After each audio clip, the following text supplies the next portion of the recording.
Good morning students.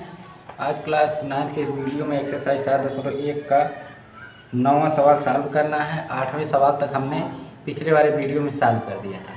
तो सबसे पहले जो है आपने जो पढ़ा सर्वांग समता, तो उस पर एक नज़र आपकी होनी चाहिए कि सर्वांग समता कैसे सिद्ध होता है, कैसे सर्वांग सम होते हैं। जैसे अब एक नज़र देंगे, एक बार दो त्रिभुज हैं,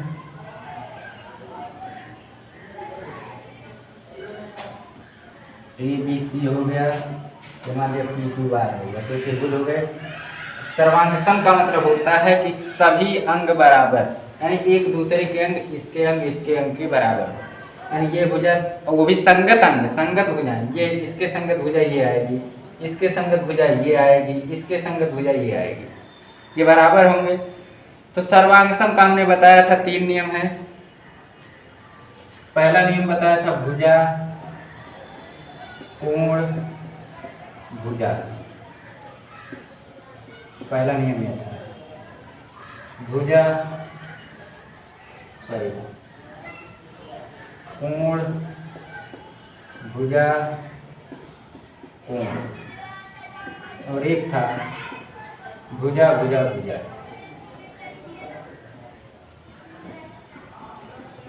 भुजा, ये 3 नियम थे।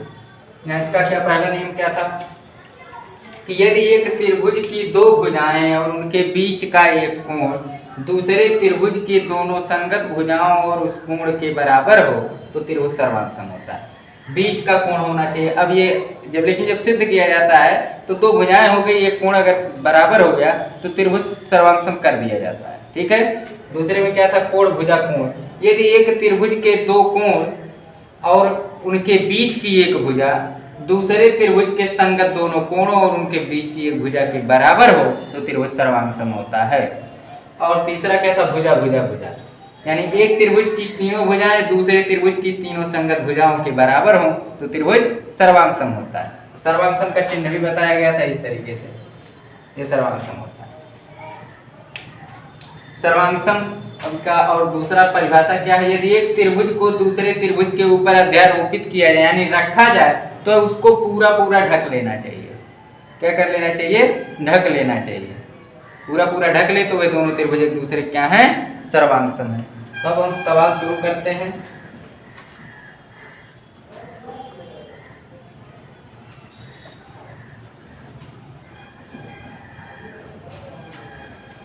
सवाल है आज का 9वां सवाल। आज के लिए पहला है लेकिन क्वेश्चन नंबर है 9। यदि त्रिभुज ABC की समान भुजाओं AB तथा AC, एक त्रिभुज है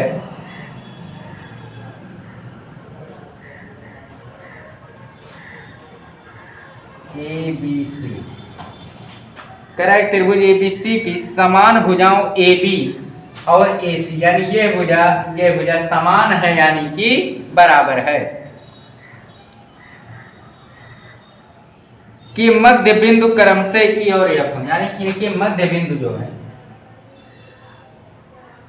इस भुजा का मान लिया मध्य बिंदु ये E और इस भुजा का मध्य बिंदु मान लिया यहाँ है F। इनके मध्य बिंदु E और F है, तब दर्शाइए BF बराबर CE। BF यानी यहाँ से हमको इसको मिलाना है, यहाँ से इसको मिलाना है। ठीक है। अब ध्यान देना, अब हमको सिद्ध करना है ये जो BF भुजा है CE भुजा के बराबर दिया है। एक त्रिभुज ABC के समान भुजाओं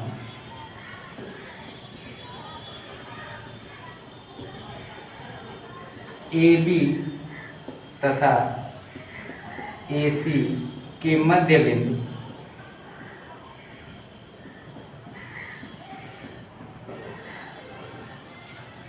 क्रमशः E तथा F। क्रमशः का मतलब होता है ए बी पहले लिखा है तो इसमें बिंदु क्या है, ई पहले, तो ये बी बाई टी रहेगा। AC पर F रहेगा। सिद्ध करना है।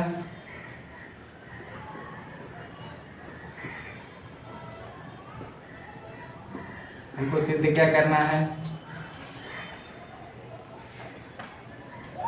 BF बराबर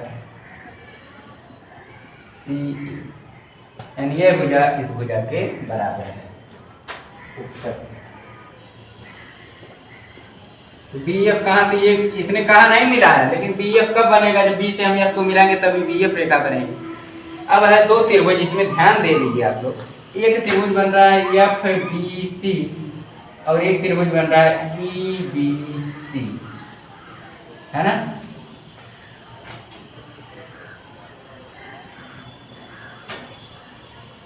त्रिभुज FBC तथा त्रिभुज ECB। ध्यान दीजिए, दो त्रिभुज है, अगर इन दोनों त्रिभुजों को हम सर्वांग सम कर लें तो यह भुजा इसके भुजा के बराबर हो जाएगी। देखिए त्रिभुज हम अगर इसको लें EBC, ये कहा है यह भुजा दोनों क्या हैं? बराबर हैं। तो वो मध्य बिंदु है, तो मध्य बिंदु से आधा इधर इसका भी, आधा इधर इसका भी। जब ये पूरी भुजा बराबर तो इनके आधे आधे भी क्या होंगे? बराबर होंगे। यहाँ से हो गया FC बराबर हो गया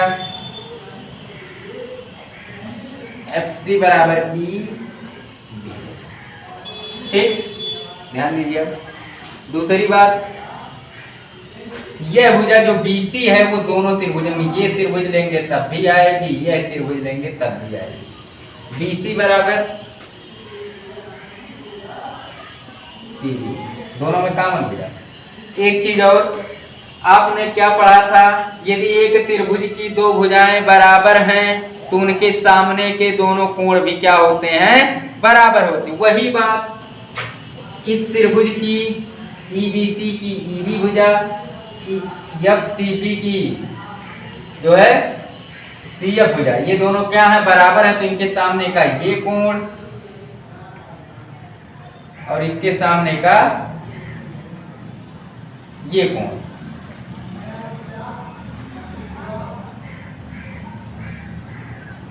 हाँ एक बात ये देखिए, ये भुजा दोनों में कॉमन है, तो इसके सामने अगर ये त्रिभुज लेंगे, ये भुजा अगर ये कोण लेते तो हम ये पूरा कोण आ जाता, जबकि ये पूरा इस त्रिभुज के लिए नहीं है, इतना है। ये भुजा हम ले सकते हैं, ये भुजा इसके लिए भी है, ये भुजा इसके लिए भी, दोनों त्रिभुजों के लिए है। तो इसके सामने ये कोण पड़ेगा, इसके सामने ये कोण पड़ेगा, दोनों क्या होंगे? बराबर होंगे। तो हम लिखेंगे कोण BFC बराबर कोण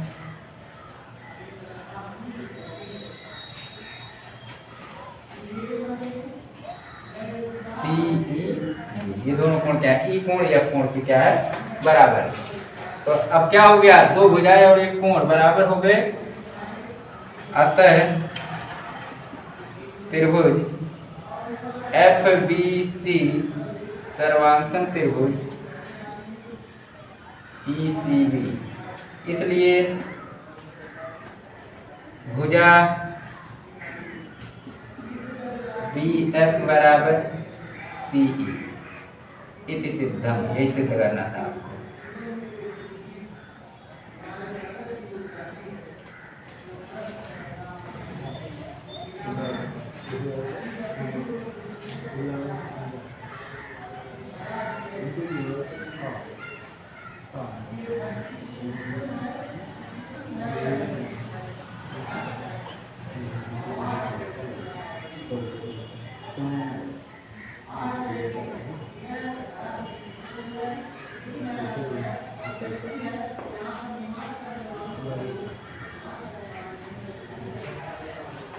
तो ये सवाल आपका सिद्ध हो गया।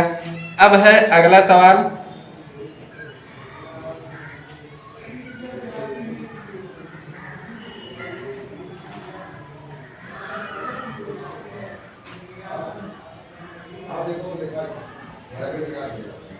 अरे था ना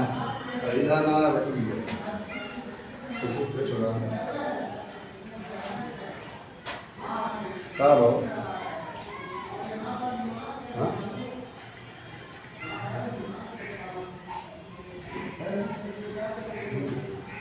तो है क्वेश्चन नंबर 10। इसमें कह रहा है त्रिभुज एबीसी में, फिर कहा त्रिभुज एबीसी, एबीसी ये त्रिभुज है, लेकिन इसमें ये नहीं कहा कि एबी और एसी समान है। त्रिभुज एबीसी में ओ तथा पी क्रमशः भुजा एबी और एसी पर, ओ है एबी पर, ओ हो गया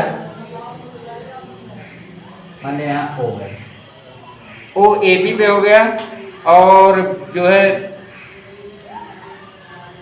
पी है एसी पर, पी हो गया एसी पर, करा क्रमशः एसी पर है। यदि ओ ए जो 1/2 AB, यहां ध्यान देने वाली बात है, पहले ये लिख लिया दिया है त्रिभुज एबीसी के भुजा AB तथा AC पर दो बिंदु O तथा P इस प्रकार हैं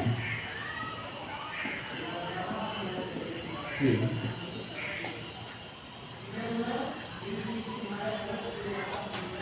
OA बराबर 1/2 AB, और क्या है PA बराबर है 1/2 AC। तो कह रहा है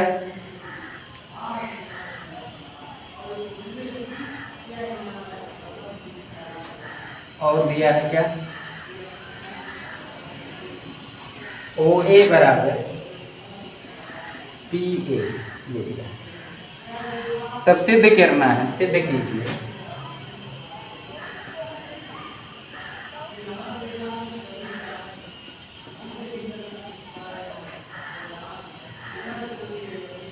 AB बराबर AC, वही बात हम इस त्रिभुज को अगर सर्वांशम कर दें, सॉरी सर्वांशम नहीं, इसमें सर्वांशम होगा नहीं क्योंकि दो त्रिभुज बन रहे हैं। इसकी उत्पत्ति क्या होगी, OA जो है PA के बराबर है,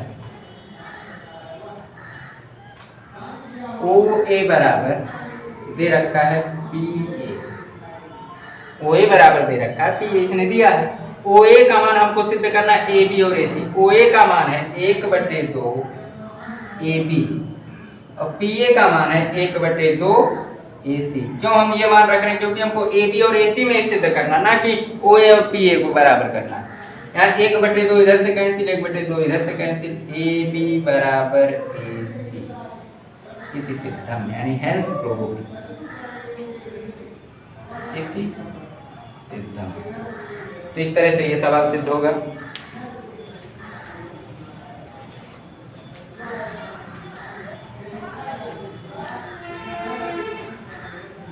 तो इस चैप्टर में अभी 2 सवाल बाकी हैं, तो ये दोनों सवाल अब अगले वीडियो में सॉल्व किए जाएंगे। तो तब तक के लिए थैंक यू।